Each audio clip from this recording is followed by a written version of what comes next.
Hello all, Munch here. Welcome to another episode of the FM19 Southampton Save. As you can tell, we're 8th in the table. January transfer window has just gone by. Made a few signings. Things are pretty good. Apart from the fact it's absolutely freezing outside.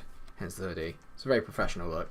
So we'll start off with the results, and as you can tell since the last episode, we lost 2-1 to Arsenal in the FA Cup, which you would expect. We actually took the lead, and it was pretty much all youngsters. Obafemi got his first goal for the club, which is very decent. And for a while, I thought we were going to hold out, but Arsenal brought on Aubameyang, and the rest is history. Then we actually threw a 2-0 lead away at Brighton. I was absolutely gutted. They scored in the last minute. I thought, oh, here we go, form's turning down again. But we bounced back, followed that with a 4-1 hammering of Everton. Things are just going so well at the moment. Lots of people got in amongst the goals. Nathan Redmond finally opened his account again this season. El Nuisi got himself on the score sheet. And yes, you can see the name here. He is one of our signings. Dominic Solanke is back on the channel. Obviously, used him a lot in the Getting Hammered series with West Ham. Very, very excited to have him back. And he is one of only a number of signings that I made in January. But I did make some mistakes. We'll start with a low-key one. Gil Rosas I brought in as a kind of backup right back to Cedric. 18 years old, Spanish, potential ability is quite high. As you can tell, physically he's not too bad. Needs to work on his strength a little bit, but 15 acceleration, 15 pace is very decent. Technically not bad either, and the mentals are pretty good. 15 determination I think is very good in a kid that age. And he's obviously getting better already. Very, very high ceiling. Probably won't get that much game time. He is a backup to Cedric, but he has made one appearance in the FA Cup, and he wasn't too bad. It's 6.7 rating, and it's worth noting the European Under-19 Championships 7.53 over 3 games. Very decent indeed. This one I am quite happy about. Andres Pereira is in on loan from Manchester United. He's actually on a free at the end of the year, so if he impresses for us, I will try and sign him on a actual contract. 19 flair excited me a bit. We have been stalling a little bit in our attacking football, so it's nice to have him there, especially if we put him in the hole in that attacking midfielder position. Hopefully he'll be very decent. 3-star currently, but could be 4-star in the future. Also very good backup to James Ward-Prowse with corners and free kick taking. Another relatively low-key signing, but one I'm very happy that we've made, is Aubrey Modiba, a 24-year-old South African. Look at these. Look at this. He can play anywhere, basically, on the pitch. We bought him in for 700k. He's valued at £8.5 million now. Bought him in from, oh God, what was the name of his club? Supersport United. Obviously, he doesn't have a work permit. I've sent him off to Sanwa SG. Decent player, Premier League side already at 3 stars, 4-star potential ability. I'm very happy that we bought him in. Okay, and the last of the signings I made, don't at me, is Lazar Markovic. Bought him in for £3.6 million from Liverpool. We're low on wingers, so I bought him in thinking, brilliant, he's played for Liverpool.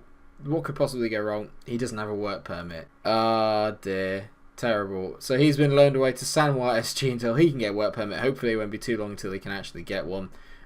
He's already got a goal for them in 2 appearances, so that's pretty decent. He was always meant to be a very good footballer, but it's just not quite worked out for him. Serbian, 24 years old, can play pretty much left and right. Hopefully he won't be a complete dud, but 3.6 million, it's not the most expensive mistake I've ever made. Trust me, I've been to Amsterdam.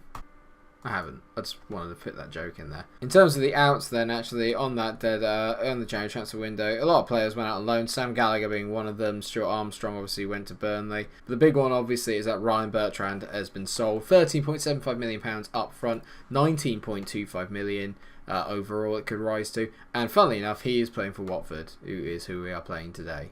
Today we're up against Watford. They're really struggling at the table, 19th. Not particularly great. Maybe they've been watching my Pez save. We have got bad news about El Nuisi. He is actually Elio Nusi. He is now out for 3 to 4 months with a fractured arm. He suffered it in the last game. Very disappointing. So lineup is gun in goal, Tierney, who's now our first choice left back, Hoot Kanate in the middle, then you've got Cedric at right back, Romeo Lamina and Davis are in the midfield, so Stephen Davis stepping in today. I don't want to upset him, he's a team leader, he hasn't had a lot of game time. When he has played, he's been quite decent, so hopefully he'll pick it up again today. Redmond, Dolberg and Ward-Prowse are up front.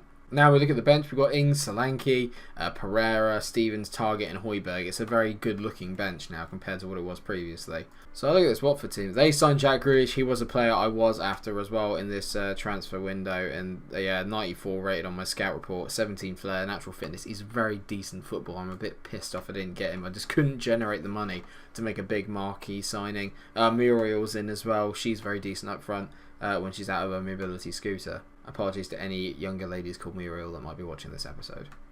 Right, away we go for today's episode. A win would be magical. Any win that you can get away, or any points you get away in the Premier League are very decent. We're not too far off the magical 40-point mark, which, let's face it, at some stage I didn't think we were going to get to. It's just so kind of like form-based, it feels like in the beta. Cabasele here already. Oh dear. Oh, Jack, Jack Grealish has scored against me. You absolute sod. I would scouted him for ages. We went to contract talks and I couldn't get the money. And Watford somehow... Oh, that is gutting. It's a lovely finish. Lovely, well-worked goal. And 2 minutes in, we're on the back foot. Not what I was expecting, I won't lie. And tell the boys to show some passion, lads. And they're fired up by that. That's not good right at the start. We switched off. And then we've been done. But Ward-Prowse here. Whips in a corner. Hoot! Oh, Mario Lemina nearly breaks the post. In Dr. Benji, he did not respect the equipment. He's absolutely blasted that. What a goal. We are back on terms after only 9 minutes. Great play by Hoot. And oh, it's not come off the post. He's not respected that bloke's knees. We've not played particularly well. We're actually giving away the ball a lot more. Normally we dominate possession against everybody. Watford obviously a little fired up after their recent run of poor form. But Romeo won the ball back here. And Redmond's going out a run against the Watford defence. Well played there. Dolberg, who's actually fresh off winning Young Player of the Month, bends it. And it's a good save from Ben Foster. Dolberg finally beginning to kind of reach the heights that I was hoping you would right from the off. Maybe it's just taking him a while to bed in, but I'm glad we got there. And as I complimented James Ward-Prowse's deliveries earlier and his devilish balls, that is a shocking effort, and that's an even worse cross. It's my big sheepskin. We're going to call it a coat rather than hoodies. Give me the illusion that I'm a bit like, you know, an old school English manager. We're beginning to turn it on a bit now, and Watford about to probably go 2-1 up, I'd imagine. Grealish to Cabasele. It's a game of set pieces at the moment. Jack Grealish is having a very good game as he gets an assist by setting up Christian Cabasele from the second ball. That's very irritating. Just as we were getting on top. That's really poor. It's poor marking at the back post. Whoever's following Jack Grealish, he's not exactly a tall lad, so that's a bit irritating. Whoever's following him is a bit of a prick. And what a great half of football that's been. I'm going to take Stephen Davis off. And we're going to drop James Ward-Prowse into that deep line playmaker role. He's much better there. And we're going to bring on Pereira. Yeah, we are going to bring Pereira on and sit him on the right-hand side. He's not great there, but it's one of the reasons why I bought him is that we could up the ante a little bit. So Nathan Redmond's going to come off. I'm going to bring on Danny Ings. And Ingsy is going to go up front with Casper. And we're going to drop Pereira here into that role that he seems to really enjoy. So we are going a bit more for it. Yeah, here we go. There's a highlight straight away. Now, oh, no. Højbjerg's just got himself sent off. Looks like he's just hacked someone down. That's really not ideal. Right, okay, Romeo's going to go into defend. We're going to maintain this 4-2-1-2 formation. Nah, that's so irritating. There was just no need for that. He's only been on the pitch like 5 minutes. Idiot. And he throws it out to Kiko Firmino. Is Tierney going to get there? He is. Great play by Tierney. This has got to be. Whips it in. Dolberg. Yes! Yes! Come on. 2-2. Kasper Dolberg. His 6th of the season. Yep. And brilliant play by Tierney. It's all about Kieran Tierney. Is he finally earning his dollar? That was magic from Tierney. Brilliant ball in. And Dolberg just gets there. Foster, oh, that is lucky. Hits it against the crossbar. Bounces off Foster. Goes in. 4 minutes of added time for us to hold on. It's a far cry from the way we were playing a month or so ago. An absolutely brilliant performance here to snatch a draw from being 10 men down. It's not good for Watford, but it's brilliant for us. 2-2. I will 100% take that. Passionately saved and brilliant to come back. Oh no, that was not a good. Well, I think that's fair enough. I've said you've done brilliantly to come back and salvage a draw. I'm proud of you, and then they don't like that. Only Kieran Tierney is happy. I'm not going to do any more damage. I'm going to leave it as it was. I've just probably upset a few people. And Højbjerg is going to get a fine, 100%, and he's accepted that. We're 6 games unbeaten, very decent. And Kieran Tierney, I'm going to praise him for that. That was really well done. We were a lot better actually when Ward-Prowse got dropped into that deep line playmaker role, and I am disappointed in Højbjerg. As the title says, there was literally no need for him to get sent off there. It was a really poor tackle and a really stupid decision. We just didn't need that. And in classic MikeRo Munch fashion, I've managed to pick the two fixtures where there's a 2-week break in between, so I shall see you in 2 weeks' time, in game, not in real life. So here we are, viewers, back on the day of the Newcastle game. As you can tell, it's 7th v 9th. Newcastle doing really, really well this year.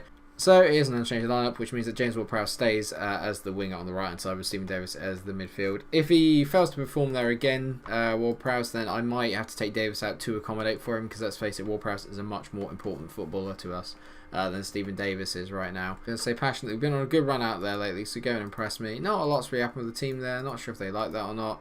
There we go, got some green from them there, and Kasper Dolberg, who seems to absolutely love me, and I love him. I've seen him through the tough times, and now hopefully we're going to be there for the good. Right, away we go. We can zoom in a little more here, I think. There we go, that's nice. To Diarma, that's a nice ball to Yedlin, who seems to be the real outlet they've got. Atsu, it's 1-0, and we've conceded yet another early goal. That's Atsu's third of the season. Not good, not good. I'm not impressed with the defending there. And it does seem to be coming down that right hand side, so Tierney's getting found out a little bit. Redmond's not done a lot to help him there. Tierney gets isolated against Yedlin. And it's poor from Gunn. He should really be palming that away, to be fair. It's a really poor finish. Rigi's got himself injured, so they've brought on Rondon, who's a bit of a handful on this. So Cedric had a chance to whip it in there and didn't, but we've moved it around. Romeo to Lamina to James Ward-Prowse. It's not a great finish from James as well. Lamina found him in tons of space. He had time. Great ball down the line to Kasper. I can see Nathan Redmond at the top. If Dolberg's got the pace to get away from Yedlin here, which he probably doesn't, whips a great ball in. Redmond, back post. Dubravka. Oh my god, James, finish it. You can see where the outlet is. You can see Atsu on that far side. And if Diambi picks him out, we're in trouble here. And he has. Atsu, Yedlin's on the overlap. It's just this right hand side. We're just getting done every time. Kennedy, it's 2-0 and it shouldn't be. They don't deserve to be 2-0 up. It's really poor from the two fullbacks. Cedric got caught sleeping in it. Kennedy's not even that tall, so really this is poor defending from our fullbacks. Yedlin's the outlet. Redmond's done nothing today to help out poor Tierney, and that's so poor from Cedric. He's got caught underneath it. Kennedy runs into the back post and heads it in. I'm not going to hesitate actually today. We're going to get Pereira in. We're going to go to that 4-2-4 formation that we were going to have in the second half against Watford until Buddy Højbjerg got sent off after 3 minutes of coming on. And I know it's opening us up to the wing play of Newcastle, but I'm hoping that if we just go a bit, actually I forgot to go a little bit more direct. If we go more direct, hopefully we'll be able to create a bit more, get the balls into the channels, and we'll be alright. But Yedlin's the man we need to stop here. He's just absolutely doing us every time, and Kennedy makes it 3 straight from the kickoff. We haven't got hold of Yedlin all day. That's 3 assists for DeAndre Yedlin. It's absolute bollocks, I think is the term. And I'm not going to watch it again because Cedric's been caught out at the back again. We look so good at the start of the first half. Rondon. Please no. 4-0? I have no idea what to say. I'm actually stumped. I just did not see this coming. This has been a very sobering bit here. I thought we turned the corner, but expect another 10 games without a win after that. I'm going to get very aggressive with the boys and say, you're all in training tomorrow. That was absolutely pathetic. I'm fed up with the supporters here. We didn't play an eye-catching manner. Yeah, I just got beaten 4-0. I know that. But we literally have just scored like 9 goals in 3 games before that. Piss off. Yeah, let's do that. Let's come back for the Chelsea away game and then the West Ham game as well. So that will like straddle between March and April, and then we can have the season finale in May. I do think we're going to stay up. It's just a case of where we can kind of finish in the table now. Hopefully we'll know more likely where we are to finish after the next 4 fixtures against Bournemouth, Burnley, Fulham, Wolves. They're all teams that are in and around us, so we really need to be beating them. The Newcastle ones hurt me, actually, I have to say. I did not see that coming. Thank you so much for watching the episode. I hope you have enjoyed it. If you have, then please do like, share and subscribe. Make sure you come out with the next episode where hopefully I won't be on the end of a 4-0 battering, but we are playing Chelsea away from home, so you're never quite sure. Thanks for watching. Until I see you again, stay cool. Cheers.